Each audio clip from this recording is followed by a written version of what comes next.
Payroll और bell ये वो शब्द हैं जिनके बारे में तो आप सबने सुना ही होगा, लेकिन क्या आप इनके बारे में जानते हैं? तो चलिए आज हम आपको इस वीडियो में पैरोल और बेल के बारे में बताएंगे। आसान भाषा में समझे तो बेल अंडर ट्रायल कैदियों को मिलता है, यानी जिन पर अभी कोर्ट में कार्रवाई चल रही है और उन्हें सजा नहीं हुई है। वहीं पैरोल सजा हो जाने के बाद मिलता है। सजा मिलने के बाद जेल में बंद कैदियों को पैरोल देने के लिए कुछ मानक तय किए गए हैं। घर में किसी की मौत हो जाना, गंभीर बीमारी, पत्नी की डिलीवरी है, बेटे बेटी या भाई बहन की शादी की स्थिति में कैदी पैरोल की मांग कर सकता है। साथ ही सुप्रीम कोर्ट में स्पेशल लीव पिटीशन की अर्जी दाखिल करने के लिए भी पैरोल मांगा जा सकता है। इसके लिए दोषी व्यक्ति को जेल सुपरिंटेंडेंट को याचिका देना होता है, जिसके बाद राज्य का गृह मंत्रालय याचिका पर निर्णय लेता है। अगर प्रशासनिक स्तर पर याचिका खारिज हो जाए तो याचिका हाई कोर्ट के सामने भी दाखिल की जा सकती है। हालांकि गंभीर अपराधों में दोषी कैदियों को पैरोल नहीं दी जाती है, जैसे रेप के बाद या मर्डर या एक से ज्यादा हत्या में दोषी करार दिए गए कैदी को पैरोल नहीं मिलती है। इसके अलावा ऐसे मुजरिम को जो भारत के नागरिक ही ना हो या फिर आतंकवाद, देशद्रोह से संबंधित मामलों में दोषी करार दिए गए व्यक्ति को पैरोल नहीं मिलती है। साथ ही खराब व्यवहार वाले मुजरिमों को भी पैरोल नहीं दी जाती है। बात करते हैं पैरोल की, तो इसमें दो टाइप होते हैं। पहला कस्टडी पैरोल और दूसरा रेगुलर पैरोल।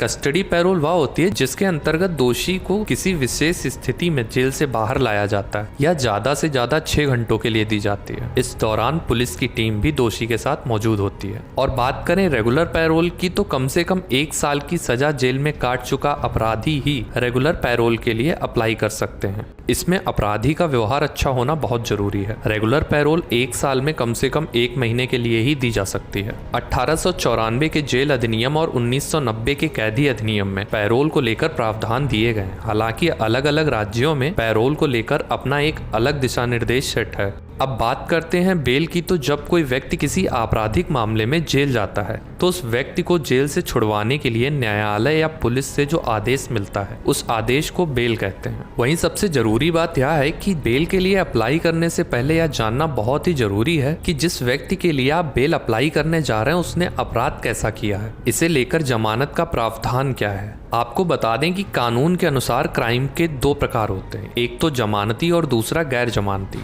जमानती अपराध में आमतौर पर मारपीट, लापरवाही से वाहन चलाना ऐसे मामले शामिल होते हैं। यह मामले इस तरह के हैं कि जिसमें 3 साल या उससे कम की सजा का प्रावधान है, जिसमें सीआरपीसी की धारा 436 के तहत जमानती अपराध में कोर्ट द्वारा जमानत दे दी जाती है। हालांकि कुछ परिस्थितियों में सीआरपीसी की धारा 159 के तहत थाने से ही जमानत दिए जाने का प्रावधान भी है। आपको बता दें कि गिरफ्तारी होने पर थाने का इंचार्ज बेल बॉन्ड भरवाने के बाद आरोपी को जमानत दे सकता है। लेकिन वहीं कुछ ऐसे गंभीर अपराध हैं जिन्हें गैर जमानती अपराध माना जाता है, जिसमें अगर कोई व्यक्ति रेप, अपहरण, लूट, डकैती, हत्या की कोशिश, गैर इरादतन हत्या और फिरौती के लिए अपहरण जैसे क्राइम करता है तो उसे बेल नहीं मिल सकती। और इन अपराधों में अपराधी को खास तौर पर फांसी की सजा या उम्र कैद की सजा सुनाई जाती है, तो कोर्ट से इन अपराधों के लिए बेल नहीं मिलती है।